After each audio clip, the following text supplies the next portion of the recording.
E aí, gente? Tranquilo? Beleza pura? Bora fazer o PPL 2016, questão 47. É o caderno de número 9. Vamos lá, então? O quadro apresenta alguns exemplos de combustíveis empregados em residências, indústrias e meios de transporte. Então tá aí a tabela com combustível, a temperatura de fusão e a temperatura de ebulição de cada combustível em graus Celsius. Tá aí butano, etanol, metano, metanol e octano. São combustíveis líquidos a temperatura ambiente de 25 graus. Pois bem, como saber qual é o combustível líquido, né, a temperatura de 25 graus Celsius?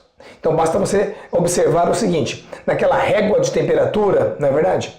Você tem lá ponto de fusão, ponto de ebulição e onde é que está a temperatura de 25 graus? Se estiver antes do ponto de fusão, né, da temperatura de fusão, é sólido. Se estiver após a temperatura de ebulição, você vai ter um material gasoso. Se estiver entre a fusão e a ebulição, o material é líquido. Então vamos ver o seguinte, né? Onde está 25 graus, comparando ali a temperatura de fusão e ebulição de cada combustível. Vamos lá. O butano. Ponto de fusão, temperatura de fusão menos 135, temperatura de ebulição menos 0,5. Onde está o 25 graus Celsius? Ele é acima da temperatura de ebulição. Então anota aí que o butano é gasoso a 25 graus. O etanol, onde está 25 graus?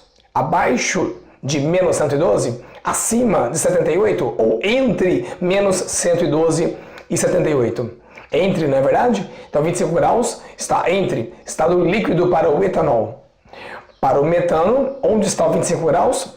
Você já entendeu, né? É um valor acima da temperatura de ebulição. Então o metano já está gasoso a 25 graus. O metanol, mesmo pensamento, né? Onde está 25 graus? Comparando com a fusão e a ebulição, está entre a temperatura de fusão e ebulição. Metanol é líquido. Octano, dá uma olhadinha aí no octano. Temperatura de fusão, menos 57, de ebulição 126, 25 graus Celsius. É uma temperatura que está entre a temperatura de ebulição e temperatura de fusão. Portanto, o octano é líquido.